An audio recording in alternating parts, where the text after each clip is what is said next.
Before we continue with the video, if you like what I'm doing here on this channel, please consider subscribing. It helps the channel a lot. Anyway, let's get back to the video. Welcome back to this series where we explore Lyra and different aspects of it to better understand how everything is working. In this episode, I figured we might take a look at the AI and see how that is set up. So let's get on with it. Starting off, we are probably going to be wanting a controller because a behavior tree is run from a controller, and I'm going to be assuming that that's how it's set up in this project. So let's start by trying to find that. We can go to project settings, so we can find our maps and modes. We can see what the game mode is. By doing that, we can find our player controller class, which is Lyra player controller. We cannot go to that one, it's apparently a C++ class. So my hope was that we would find... Sorry, not controller, I'm after the pawn. This is what we're at, Lyra character. Okay, that's also C++. Okay, so my hope was that we could find inside of the class. I'm going to be assuming that the AI controller is set up to be for all the different characters, just in case that they are not handled by a player. So we can't find it that way. So let's see if we can go to characters maybe, and we can look up some blueprints maybe and find some character. So let's see, let's try Manny. So Manny is not a character, so it will not have, no. Okay, so this won't do. Let's see if we can, the simple hero pawn maybe. So let's see what this one does. It uses the AI controller, so that's the base class. Maybe the tinplate one has one. Okay, this one is not a character either, or a pawn rather.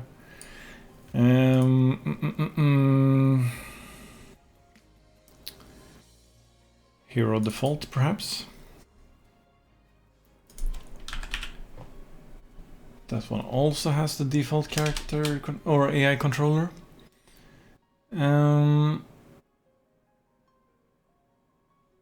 Okay, let's do this then. Let's remove the filter for blueprints and just type in AI and see what we find. Okay, this looks promising. AI controller Lyra shooter and AI controller Lyra shooter control point. And is that all? AI perceptions. Okay. It seems like, since the naming convention is that they use B for blueprints, these are likely the two controllers that are available. So let's open up both of these and see what they look like. We can close down these other ones and the project settings. So the AI controller over here uses a behavior tree here, we can see. So let's go to that one and open that one up. Okay, that's not too bad. Let's see the other one. Here we have... Let's go to our begin play, most likely. So begin play, wait for experience, run behavior tree, BT asset. So Lyra shooter bot here. So we have two different behavior trees depending on which AI controller is in control. So most likely these are based on the two different game modes, so elimination and control points or capture the flag. And equally they have two different behavior trees for that, and that makes sense. Now comparing these two, they seem very similar. It seems like at first glance the difference is that we have two different sequences down here, and we seem to have three different sequences down here. So this one here, search for control point, is likely the one that's missing. Yeah, that seems to be correct. Okay. So let's focus on the slightly easier one here then and see what this one is actually doing then. So in our controller, what we start off doing is that we run the behavior tree here in the beginning of the begin play of the AI controller. And after that it sets up some binding on events on death. So there's nothing really more than that that's happening here currently. So that's good. So what we want to do next is we will close down these control points blueprints, and we'll go into the behavior tree and reason ourselves into what is going on here. So we have the root and we have a selector. So what's on the left here is what is considered high priority, and what is on the right is considered low priority. So it will first go here if it can. What happens here is we have an ammo check, which checks if our out of ammo is not set, meaning our out of ammo is false, meaning we still have ammo. When this value changes, it will abort both, meaning these two here. We can see that everything that is marked teal which is all of the own tasks over here, they would be aborted to check and see if this is still something we can do, but also lower priority, so everything over here that's light blue marked because of it. So that's what this check does. Whenever the value change, it will abort everything that it's doing, and then it will go up in the selector and try to do the highest priority thing again, essentially. And what it does in addition to that is it will make sure that we only go in here if we have this ammo set to false, so that we have ammo. So this is a path where we go when we are actually able to use ammunition on our character. After that, we have something that says AI perception used to detect enemy, which is running an EQS every 0.5 seconds. Now an EQS is, if you're not aware, environmental query, and an environmental query is a way for you to interact with the world in different ways outside of the NAM mesh. You can use it to like detect certain characters or objects and just generally make decisions based on that. So what this one does is we can go up here and see that it's running some information here. We have, among other things, a result blackboard key target enemy. So we're saying that our target enemy blackboard key over here is the one that should be set to the result of this environmental query. The environmental query itself we can find here, and we can go to it and open it up because it's an object, and it looks to be a very simple environmental query. So what it's going to be doing here, it's going to be returning actors perceived by querier, and querier here in this case is the AI itself. So it's going to be using perception and all of its different senses to see if it can detect actors of the class Lyra character. And it is going to score these, meaning things that are closer, meaning lesser, will get a higher score. So we want to essentially determine which ones are the closest ones. So what does this mean? It means that if we're detecting multiple enemies over here, the one that is the closest is the one that we're going to be assigning to be our blackboard key of target enemy. Okay. Next to that, we have 3 different nodes we can go to depending on priority and availability. The first one we go to is to check if enemy find. So it's essentially going to check against this target enemy if it is at some point changed. We're only allowed to go in here if it is set. And if it is not set, we seem to be going in here. This says target enemy not set. This says target is set. And this depends on this over here, because the environmental query can return no result as well. What it does is it's using all its senses. So if it doesn't see or hear, I think actually it only has the sense of seeing and damage in this project. So if it doesn't see anything, then it returns nothing, and then it would go in here. If it does see a target, however, it will go in this path. And equally like before here, we had an ammunition check before, we have a target check here. So if this one changes at some point, we will be aborting both this branch or any other branch if we're over at some other branch in case that happens, to reevaluate where we're going to go. After that, we have a behavior tree decorator that says allowed to fire. We can click into this and see that we have some kind of C++ function here that returns some kind of boolean if it is allowed to attack or not, apparently. Should game logic load cosmetic backgrounds in the editor, will always return true except for playing. So this seems to be sort of a don't let the bots attack if it's not supposed to do that because the game hasn't started, or something similar to that. Going back again, we then enter a sequence where we say we're supposed to be starting to shoot and move, because we've determined that we're allowed to shoot, we have ammunition, we have an enemy target. So let's start shooting. The first thing we do is we shoot, and BTS here is a service. So a service is something that runs in periodic intervals. In this case, it will run whenever this sequence is running.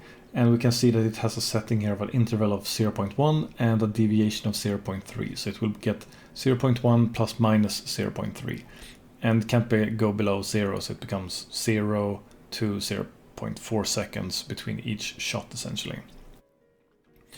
And this will also, if we go in and double click on that, we see we have BTS shoot. This is a function. We want to go to over here, event receive tick AI. So this is the function or the event that will run whenever this service is being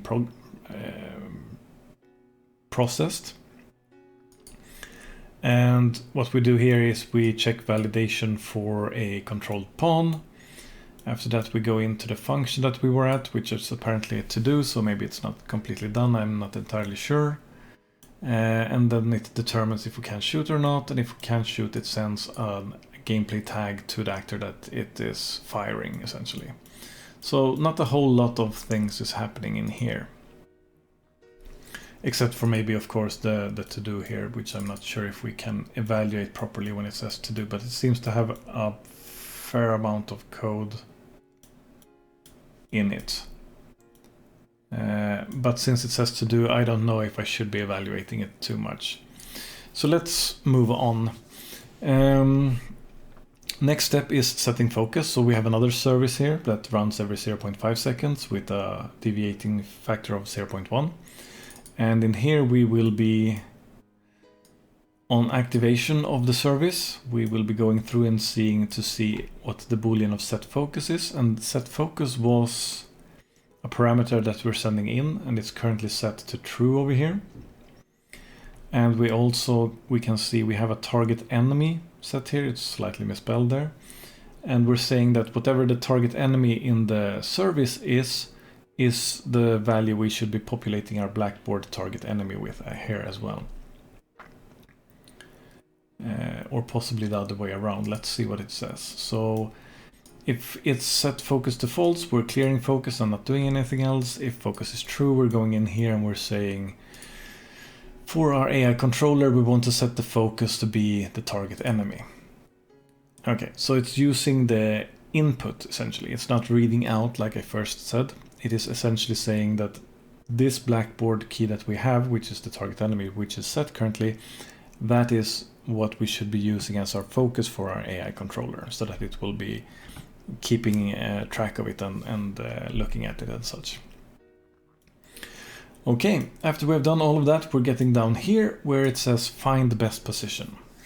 Run EQS query, EQS move against enemy, result blackboard key, move goal. Okay, so it seems to be another environmental query where it populates the move goal location over here, this vector. So let's see what that EQS request does. Okay, this one is a little bit more advanced. So what we're doing here is we're creating a simple grid. we're generating around the querier. The querier is the AI in this case. We're saying we want the grid to be a radius of 400, and since this is Unreal units, that will mean 4 meters. The space between each point that we're going to be creating is 150, so 1.5 meters. And then it's taking into account the height as well. And the point of this is that we're essentially checking 4 meters in all directions around ourselves, and then plotting out a few points and seeing what we can make use of that. And what we're doing here is then, since this works like in a order from top to bottom, the first thing we will be doing here is we'll be checking if a path exists from item. So item in this case is referring to the points that we generated in the grid. So it will say if we find any points where we can't actually move to because of the nav mesh or some other issue, then we will be discarding those points essentially. And that's pretty much all that this part does. Next we will be doing traces. And traces here will be done to the EQS context target enemy on camera. So let's check that out. So this is the context, and context is essentially just referring to making a frame of reference or a point of reference to do something. So in this case, we're providing a single location as a result from this context. And the single location we're returning is going to be controllers, blackboard, get value for target enemy, casting it to an actor, getting the location. So we're getting the blackboard value of whatever we have as our target enemy and returning that actor's location essentially. And that's what we're doing here. So what we're doing here in whole is we're getting all of these points, we're removing all the ones that we can't move to, and then from each of those points we're tracing to our current target enemy from the blackboard. And then we are scoring them constantly, so they're all getting an equal score to begin with here. However, we have a last point here. What we're doing here is we're saying we want to measure the distance to all of these results we have now. And we want to make a reference point to up to 50 meters. 5,000 units is 50 meters, where the greatest point is getting the highest score. You can see here, the closer they are, the lower the score, the higher they are to 50 meters, the higher the score. Let me actually take a break here and create a small project and visualize this for you. Okay, so here I have a very simple project set up, and this character over here represents a player, and this character over here is an EQS pawn, which allows you to debug EQS queries in the world. And this essentially represents sort of what we had in the other project. So I've created an EQS here, which has the same setup. It's essentially saying that it generates the same kind of grid. It's using the results from that and discarding everything that it can't reach. It is tracing to the enemy using the camera, because you can have traceability channels here, visibility camera or anything else you had, and camera was what was used in the project. And other than that, it's using distance, where it's saying up to 50 meters, I want to have the highest result. And this is essentially what it's translating into. So you can see that there are greener spheres or points of interest here the further we are from the player, up to 50 meters. So the AI is essentially striving to get to a point of as far away from the player as possible, as long as it is within 50 meters. And this level I've created here, actually, if I move this around, you can see that it gets higher and higher points the further it gets away from the player. This level is not large enough for 50 meters though, so I can't demonstrate what the difference would be. But if I go in here and change from 50 meters to 5 meters, we can see what the difference would be. So here you can see that everything outside of 5 meters from this character is deemed uninteresting. So these are the only points that we would consider in that case. So if we get ourselves a little bit closer, we can see that these points that are the furthest, but still within 5 meters, are what we're taking into consideration.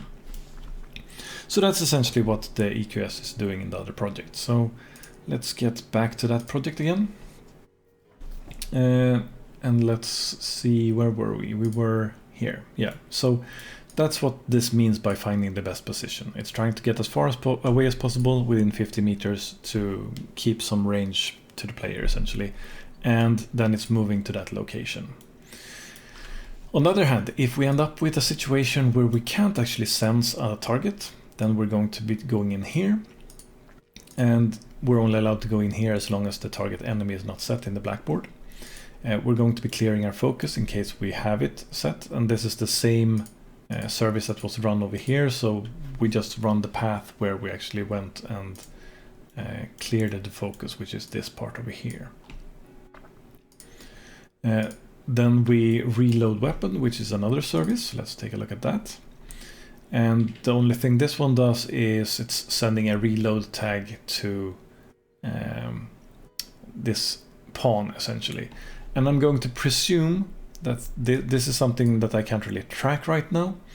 But I'm going to presume that this is sort of like the AI responding in the way like, I currently don't have a target to shoot at, so I want to be prepared, so I want to reload my weapon if I can, sort of thing.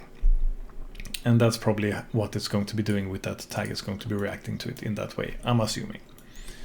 Moving on from there, we have some selectors where we can search for new weapons and we can search for players. So searching for new weapons is the higher priority here. And we have another EQS here where we can also go in and look. And this one is pretty simple. We can see that we're trying to get a context of weapon check. Let me demonstrate that. If we go no, do I see it over here? Yes. So here we can see the query context then. So if we go to that, this is our point of reference in this case. So we're saying we want to remove or return a set of actors. And we want to essentially go and say, in relation to ourselves, if we are a pawn, we want to get an inventory manager from the controller. If it is not valid, we are going to be returning with a presumably empty weapon set. Otherwise, we're going to be getting all actors of class, that this is going to be searching the levels for this kind of blueprint out in the world. And it's going to be running through all of them and checking the cooldown percentage on them to see that they match a certain threshold. And if they do, we're going to be casting them to ability spawner to make sure that, let's see here, we got a weapon spawner over here. And apparently there's a subset of blueprints that can be ability spawners as well. And we want to negate those, so we're just going to be checking if cast failed. And then it seems like, let me give ourselves a little bit more space. We're going to be checking the validity of a component. And we're doing some tags. And we're adding to the weapon. So we're essentially building up our weapon points here. So we're returning a group of references to weapons here. That's our frame of reference for this EQS. And then we're saying we want to see what the distance to these are. And the closer they are, the higher the score they get. And we also want to discard any of these weapons we can't actually reach. So that makes sense. The AI is trying to find the closest weapon possible of the weapons that are available. And then it sets the move goal here. You can see the blackboard key as a result from this, and how it determines that is based on the run mode. So it's going to be taking a single random item. So we're going to get a set returned to us, but out of those we're going to be throwing away 75%, and then we'll get a random one among the highest ranking 25% essentially. So that's how this one returns a value for us, which we set to the blackboard key, the move goal, and then we move over there. Similarly, I'm going to be assuming that the search for enemy works. So if we go in there and check find target, it's actually even simpler. So we have another context here, which is going to be get all enemies. We can get that one. No, we can't. That one is not available. So this one is... Oh, sorry, I clicked on the wrong thing. Here is the... No? We can't see it here. Or am I blind? So I'm going to be assuming that this is returning all the characters that are on an opposing team, essentially. And then it's going to say the closest one is the one that I want to get, essentially. That all makes sense. They are fairly similar so far in the logic. So let's take a look at... And then we also have a fallback over here. If none of these are able to process, then it has a waiting section. And then we have our last little branch here, which goes and checks this side if it can, and has a fallback as well. And here we have, similar to before, where we were checking if we have ammo. This one is apparently happening when we don't have ammo. And then we are going into mode of looking for weapons. So we're going to be clearing our target enemy because we're not interested in the enemy. We are going to be going into some sort of panic survival mode. However, we will be activating a behavior tree service here, which will be checking for ammo. So in case we run into a situation where we get ammo, then we will be able to abort this, because out of ammo will no longer be true then. So checking this service, what we can do here is we can say we're setting the total ammo to 0. We're getting a component by class for our inventory. We're getting all items, which returns apparently an array of inventory item instance object references. We go through all of them, and we are going to be using gameplay tags to determine stack counts for spare ammo and magazine ammo. And we're going to be adding all of these up to our total ammo. And once we're done, we're going to be saying if our total ammo is greater than 0, then we want to set our out of ammo blackboard key to whatever this process is. So if we have more than 0 bullets, we are not out of ammo, we will be aborting this branch and essentially going back here again. But if we don't have ammo whenever this service is ticking, then we will be continuing this, which is we're searching for weapon. And searching for weapon has another environmental query, and it's being pretty similar. We have a context here,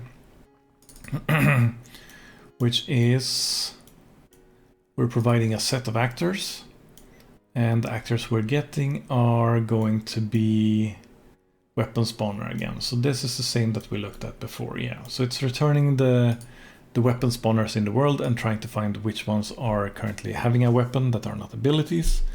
And the closest result is what is going to be setting as our move goal, and then we will be starting to move towards that goal.